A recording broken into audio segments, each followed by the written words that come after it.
क्या आपने कभी सोचा है कि एक कारागार में जन्मे बालक ने कैसे पूरे विश्व को प्रेम और धर्म का पाठ पढ़ाया? भगवान श्री कृष्ण का जन्म केवल एक ऐतिहासिक घटना नहीं, बल्कि धर्म की स्थापना और अधर्म के विनाश का दिव्य संकेत था। जब जब धरती पर पाप और अत्याचार बढ़ता है, तब तब भगवान किसी न किसी रूप में अवतार लेकर धर्म की रक्षा करते हैं। कृष्ण जन्माष्टमी का पर्व इसी दिव्य अवतार की याद में मनाया जाता है। आइए जानते हैं भगवान कृष्ण के जन्म से जुड़े उन अद्भुत रहस्यों को, जो आज भी करोड़ों भक्तों के मन में आस्था और विश्वास जगाते हैं। द्वापर युग का अंधकारमय समय, जब मथुरा में छाया था भय का साम्राज्य। द्वापर युग के अंतिम चरण में मथुरा नगरी पर राजा कंस का शासन था। कंस एक क्रूर और अत्याचारी राजा था, जिसका नाम सुनते ही लोगों के रोंगटे खड़े हो जाते थे। वह अपनी प्रजा पर अत्याचार करता था और किसी भी विरोध को निर्दयता से कुचल देता था। कंस की एक बहन थी देवकी, जिससे वो बेहद स्नेह करता था। देवकी का विवाह यदुवंशी राजकुमार वासुदेव से हुआ। विवाह के समय कंस स्वयं रथ हाँककर अपनी बहन को उसके ससुराल ले जा रहा था। पूरी मथुरा नगरी उत्सव में डूबी हुई थी। वह आकाशवाणी जिसने बदल दिया कंस का हृदय।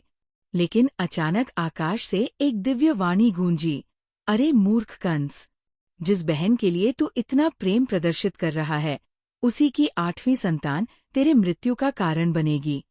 ये सुनते ही कंस का चेहरा फीका पड़ गया। उसने तुरंत अपनी तलवार निकाली और देवकी के बाल पकड़कर उसे मारने के लिए तैयार हो गया। वासुदेव ने अपनी बुद्धिमत्ता का परिचय देते हुए कंस से कहा कि अभी तो कोई संतान है ही नहीं, और 8वीं संतान तो कई वर्षों बाद होगी। वासुदेव ने कंस से वादा किया कि वे देवकी की प्रत्येक संतान को कंस के सामने प्रस्तुत करेंगे। इस वचन के बदले कंस ने देवकी को जीवित छोड़ दिया, लेकिन दोनों को कारागार में बंद कर दिया। कारागार में 7 संतानों का बलिदान, पाप का चरम बिंदु।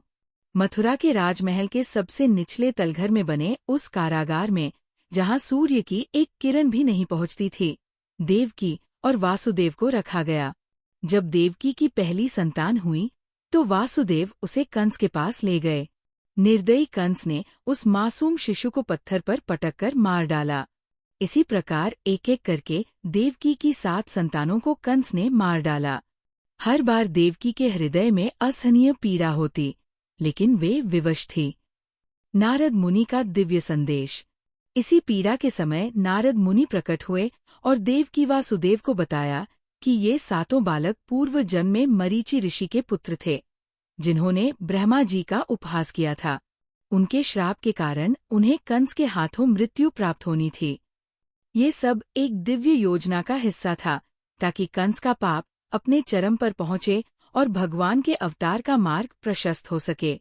श्री कृष्ण का दिव्य जन्म। जब कारागार में उतरे साक्षात नारायण।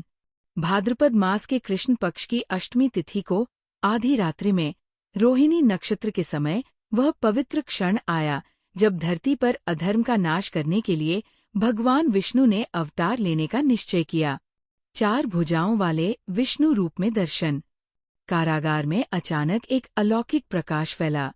देवकी के गर्भ से एक दिव्य आभा निकली और उसमें स्वयं भगवान विष्णु प्रकट हुए।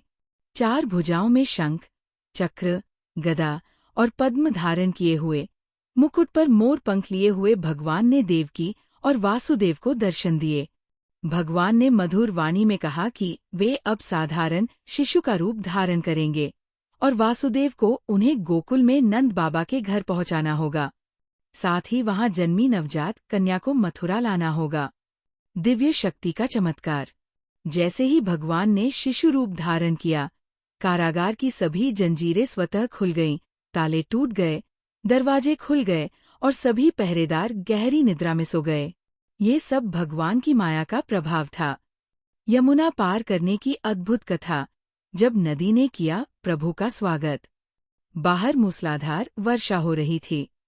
वासुदेव ने नन्हे कृष्ण को एक टोकरी में लिटाया और सिर पर रखकर यमुना की ओर चल पड़े। यमुना उस समय पूरे उफान पर थी। लहरें इतनी ऊंची थी कि पार करना असंभव लग रहा था।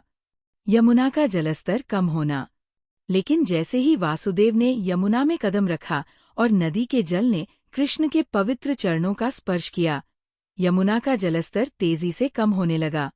लहरें शांत हो गई और ऐसा लगा मानो यमुना मैया स्वयं अपने कृष्ण के स्वागत में मार्ग बना रही हों। शेषनाग द्वारा सुरक्षा। जब वर्षा और तेज हुई तो विशाल फनों वाले शेषनाग प्रकट हुए और अपने फनों से छत्र बनाकर नन्हे कृष्ण और वासुदेव को वर्षा से बचाया। ये दृश्य अत्यंत दिव्य और अलौकिक था।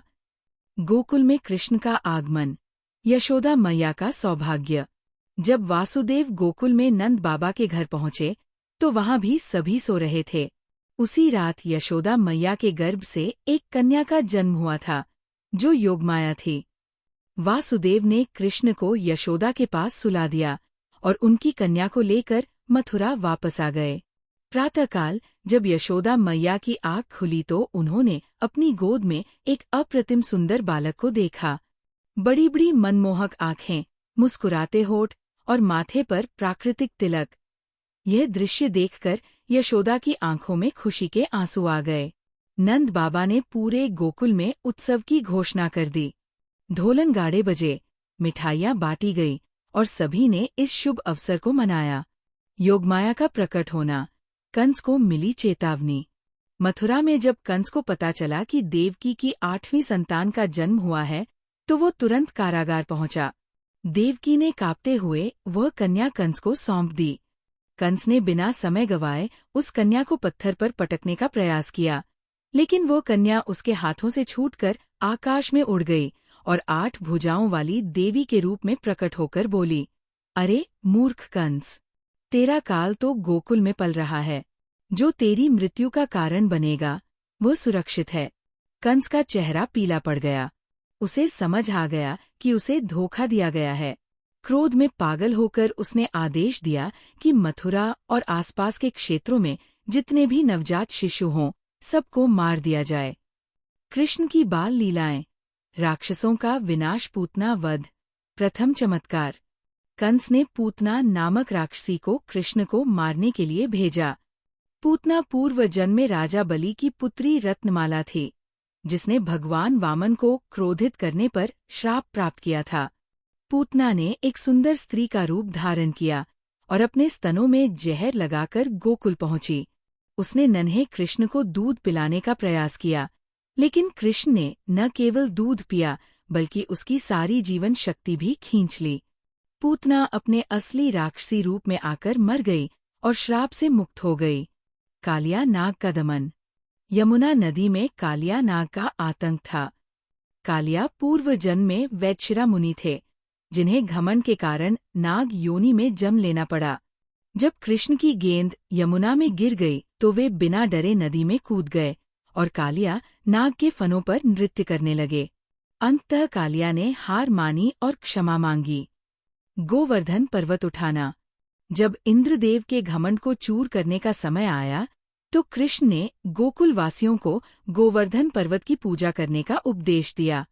क्रोधित इंद्र ने मूसलाधार वर्षा की, लेकिन कृष्ण ने अपनी छोटी उंगली पर पूरा गोवर्धन पर्वत उठाकर सभी गोकुलवासियों की रक्षा की। इंद्र को अपने अहंकार का एहसास हुआ। राधा कृष्ण का दिव्य प्रेम। वात्सल्य से परे। गोकुल में बरसाना से आई राधा रानी से कृष्ण की पहली मुलाकात यमुना तट पर हुई। ये प्रेम केवल शारीरिक आकर्षण नहीं था, बल्कि आत्मा का मिलन था। राधा और कृष्ण का प्रेम आज भी भक्ति और समर्पण का प्रतीक है। मथुरा वापसी। कंस का अंत। जब कृष्ण 16 वर्ष के हुए तो अक्रूर जी उन्हें और बलराम को मथुरा ले गए। वहां कंस ने एक कुश्ती का आयोजन किया था, जिसमें चाणूर और मुष्टिक नामक पहलवानों को कृष्ण को मारने का कार्य सौंपा गया था। लेकिन कृष्ण ने दोनों पहलवानों को हराया और फिर एक झटके में कंस का वध कर दिया। कंस की मृत्यु के साथ ही देवकी और वासुदेव का श्राप समाप्त हुआ और वे कारागार से मुक्त हुए। देवकी और यशोदा, 2 माँ का प्यार। जब कृष्ण ने अपनी जन्मदात्री माता देवकी के चरण स्पर्श किए तो देवकी की आंखों में आंसू थे, लेकिन कृष्ण के हृदय में यशोदा मैया के प्रति वात्सल्य भाव सदैव रहा। यशोदा ने उन्हें पाला पोसा था और वह प्रेम अतुलनीय था। कृष्ण जन्माष्टमी का महत्व। क्यों मनाते हैं ये पर्व? कृष्ण जन्माष्टमी केवल एक धार्मिक उत्सव नहीं है, बल्कि ये हमें जीवन के महत्वपूर्ण संदेश देता है। 1. धर्म की सदैव विजय होती है। चाहे परिस्थितियां कितनी भी विपरीत हों, सत्य और धर्म की अंतः जीत होती है। 2. माता पिता का त्याग। देवकी वासुदेव ने अपनी संतानों को खोया, लेकिन धर्म की रक्षा के लिए सब सहन किया। 3. प्रेम सबसे बड़ी शक्ति है। यशोदा का वात्सल्य प्रेम और राधा का अनन्य प्रेम आज भी प्रेरणा देता है। 4. अहंकार का विनाश। कंस, पूतना, कालिया और इंद्र, सभी का अहंकार कृष्ण ने नष्ट किया। रोचक तथ्य जो आप नहीं जानते होंगे। तथ्य 1. कृष्ण के जन्म के समय जो 8 सिद्धियां प्रकट हुई थीं, अनिमा, महिमा, गरिमा, लघिमा, प्राप्ति, प्राकाम्य, ईशित्व और वशित्व। तथ्य 2. कृष्ण जन्माष्टमी पर व्रत रखने से सभी पापों का नाश होता है और मोक्ष की प्राप्ति होती है। तथ्य 3. गोकुल में कृष्ण ने केवल 3 वर्ष 4 महीने बिताए, फिर वृंदावन चले गए। तथ्य 4. कृष्ण के 16,108 रानियां थीं, लेकिन उनके हृदय में राधा का स्थान सर्वोपरि था। तथ्य 5. कृष्ण ने महाभारत युद्ध में एक भी अस्त्र नहीं उठाया, लेकिन केवल अपनी बुद्धि से धर्म की स्थापना की। निष्कर्ष। कृष्ण जन्म की शिक्षाएं। भगवान कृष्ण का जन्म हमें सिखाता है कि कठिन से कठिन परिस्थितियों में भी धैर्य, विश्वास और धर्म का पालन करना चाहिए। कारागार में जन्मे बालक ने पूरे विश्व को प्रेम, भक्ति और कर्म का पाठ पढ़ाया। आज भी जब हम कृष्ण जन्माष्टमी मनाते हैं, तो हम केवल एक ऐतिहासिक घटना को याद नहीं करते, बल्कि उन मूल्यों को स्मरण करते हैं जो कृष्ण ने अपने जीवन से हमें दिए। कर्मण्येवाधिकारस्ते मा फलेषु कदाचन, ये गीता का संदेश आज भी उतना ही प्रासंगिक है। अक्सर पूछे जाने वाले प्रश्न। प्रश्न 1.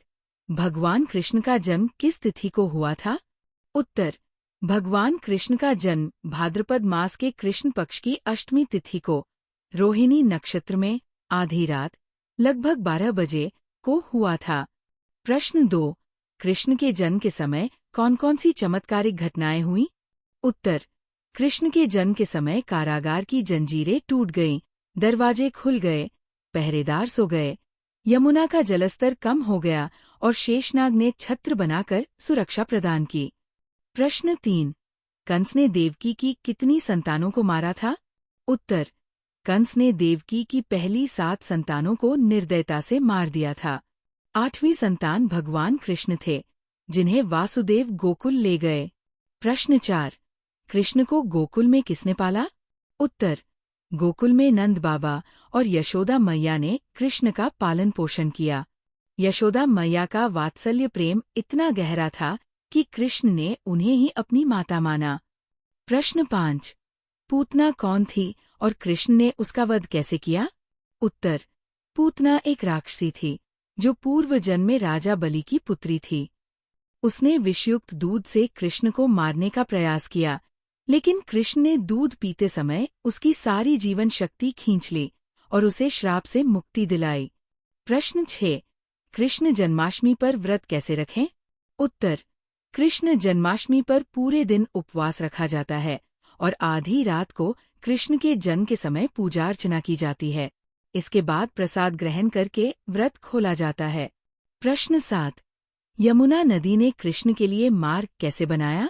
उत्तर: जब वासुदेव कृष्ण को लेकर यमुना पार कर रहे थे, तो नदी के जल ने कृष्ण के चरणों का स्पर्श किया और स्वतः ही जलस्तर कम हो गया, जिससे वासुदेव आसानी से नदी पार कर सके। प्रश्न 8. कृष्ण ने कंस का वध कब और कैसे किया? उत्तर: जब कृष्ण 16 वर्ष के हुए, तब मथुरा जाकर उन्होंने पहले चाणूर और मुष्टिक पहलवानों को हराया और फिर एक झटके में कंस का वध किया, जिससे मथुरा अत्याचार से मुक्त हुई। प्रश्न 9. राधा और कृष्ण की प्रथम मुलाकात कहाँ हुई? उत्तर: राधा और कृष्ण की पहली मुलाकात यमुना नदी के तट पर हुई थी। यह मुलाकात केवल भौतिक नहीं, बल्कि आत्माओं का दिव्य मिलन था। प्रश्न 10. कृष्ण के जन्म से हमें क्या शिक्षा मिलती है? उत्तर: कृष्ण के जन्म से हमें ये शिक्षा मिलती है कि चाहे परिस्थितियां कितनी भी विपरीत हों, धर्म और सत्य की अंतः विजय होती है। धैर्य, विश्वास और कर्म में निष्ठा सबसे महत्वपूर्ण है।